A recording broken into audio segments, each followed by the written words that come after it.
Hello everyone, brothers and sisters. I am host Savio Lasrado for Logical History Bharat, the channel that digs history deeper to understand the facts. I grew up in a Christian family.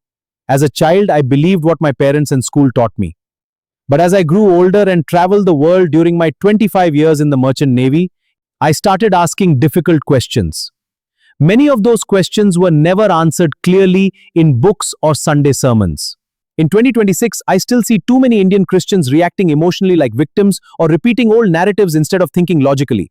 Religion should never be blind faith. It must be truth-seeking. Today, I will share the facts, both inspiring and uncomfortable, about how Christianity arrived in India, how it survived for centuries, how it spread, and the serious challenges we face today, especially the influence of foreign money and organized conversion drives. So let's go back to AD 52. Christianity first reached India was in AD 52, long before it became the state religion of Europe. Apostle Thomas, one of Jesus' 12 disciples, landed on the Malabar coast in Kerala at Muziris, the ancient port in the Chera kingdom. Friends, brothers and sisters, please mark this as important. Apostle Thomas came with no army, no wealth, and no political power. In fact, Apostle Thomas was sold by Jesus Christ himself to the Indian merchant and trade commissioner named Abanes as a slave for 3 pounds of uncoined, unstamped silver. Abanes had been sent by King Gondophares to find a skilled carpenter and architect. Though sold as a slave, Apostle Thomas' only mission was to spread the gospel of Jesus Christ. I don't feel the need to compare today's teachings of Christianity with the original mission of the apostles. Tradition and historical references say he preached peacefully, converted people through conviction including some Brahmin families and established 7 churches in Kerala. He later moved to Malapur near modern Chennai and was martyred around AD 72. These early St. Thomas Christians, also known as Nasranis, lived peacefully under local Hindu kings for centuries. They were respected as traders, farmers, and artisans. There were no major riots or forced conversions, just a small, well-integrated community that maintained its faith while respecting local customs. Let's go through the history timeline to understand the peaceful early days of Christianity in India and where things went wrong. How did it become a monetized religion used by the Western deep state to change demographics? The seeds sown in 1947 are being reaped today. So let's start with Christianity in its peaceful time. Ancient period 1st-5th century AD, Chera Kingdom, Kerala, Malabar. Local Chera kings, Uthyan Charlathan, Nedum Charlathan, Sengutuvan Chera. North Central India, post-Mauryan kingdom, Shunga, Kushan, Satavahana. Later Cheras Kerala, c. 811-02, Kulasekhara Varman, Stanuravi Kulasekhara, Rama Varma Kulasekhara. North India, Gupta Empire, 4th-6th century, then Rajputs, Delhi Sultanate begins 1206. Kerala, fragmented, Vinod Travancore, Cochin, Zamorin of Calicut. North Central Delhi Sultanate, then Mughal Empire from 1526. Mughal Empire rules most of North and Central India. Kerala, local kings, Travancore, Cochin, Calicut, remain mostly independent. 1498, Vasco da Gama arrives at Calicut, marking the beginning of European colonial presence in India. Portuguese established trading posts and forts along the Malabar coast, Kerala, and later conquer Goa 1510. Please note, this is where the problem starts. Significant influence on Christianity in India through missionary activities, conversions and conflicts with local rulers and St. Thomas Christians. 31 December 1600, the British East India Company was officially founded by royal charter from Queen Elizabeth I. This marks the formal beginning of British involvement in India. Please note this point. The British came as traders first, not rulers. After 1757 Battle of Plassey, the East India Company begins political and military control over large parts of India. Early Protestant missionaries started arriving in the early 18th century. 1706, first major Protestant missionaries Bartholomew Ziegenbalg and Heinrich Plutschau arrived in Tranquebar, Danish settlement in South India. 1793, famous Baptist missionary William Carey arrived in India. 1813, the British Parliament's Charter Act officially allowed unrestricted entry of Christian missionaries into British India. The British cleverly used divide and rule policy to weaken Indian resistance. They encouraged Christian missionary activities and offered incentives like jobs, education, and protection to those who converted to Christianity. This created divisions among the Indian people.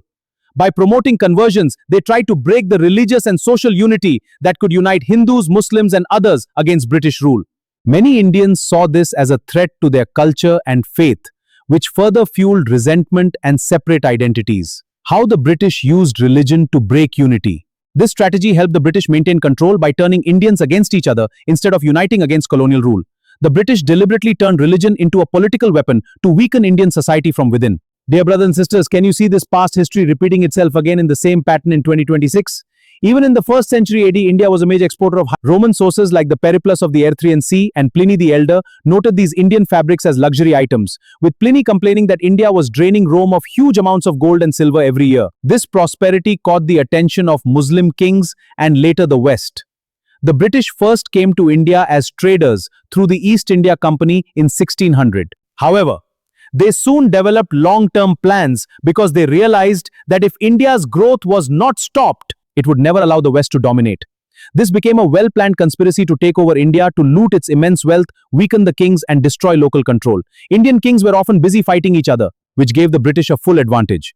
They brought disaster, discrimination, and famines. Those who resisted were often forced to convert or killed. It was a deep conspiracy to push India backward.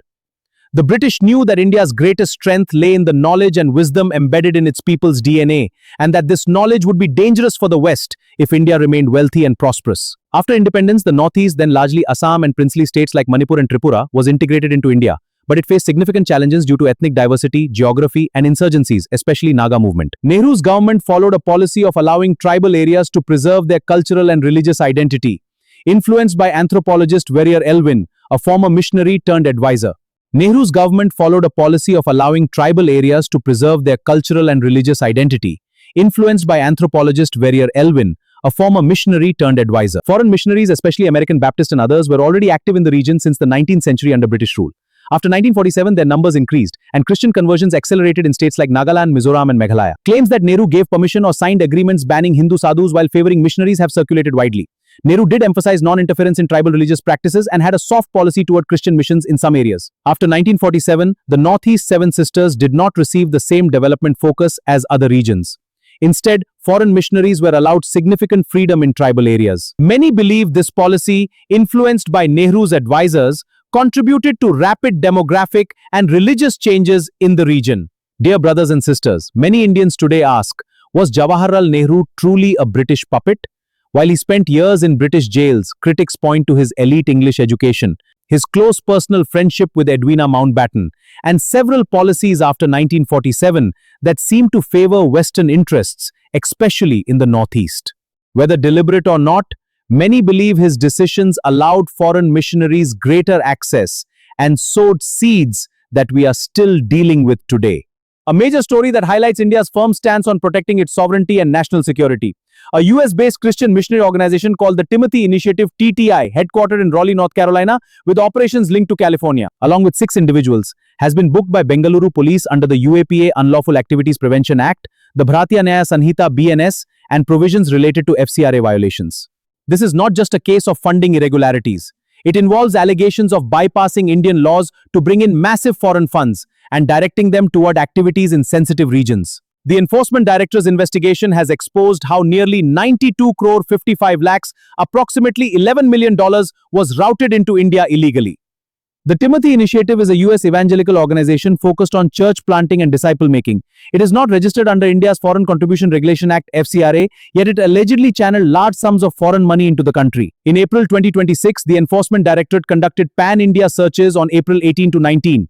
They uncovered a network of over 1,000 foreign debit cards issued by Trust Bank USA. These cards were physically brought into India and used for cash withdrawals across multiple states. The Timothy Initiative faces URPA and FCRA violations. The most alarming aspect is that a significant portion of these funds reached Maoist and left-wing extremism affected tribal areas. Investigators suspect that money was used under the guise of church planting and conversions to support networks that could destabilize sensitive regions. Transactions were also noted in Assam and Northeast India. Authorities view this as a potential national security threat.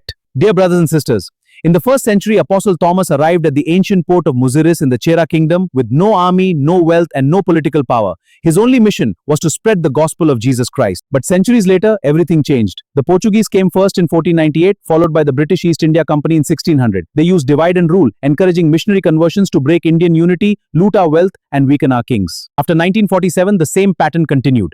The Northeast, our 7 sisters, was neglected in development, while foreign missionaries were given more space. Many believe Nehru's policy deliberately opened the doors for the West. And today, history is repeating itself.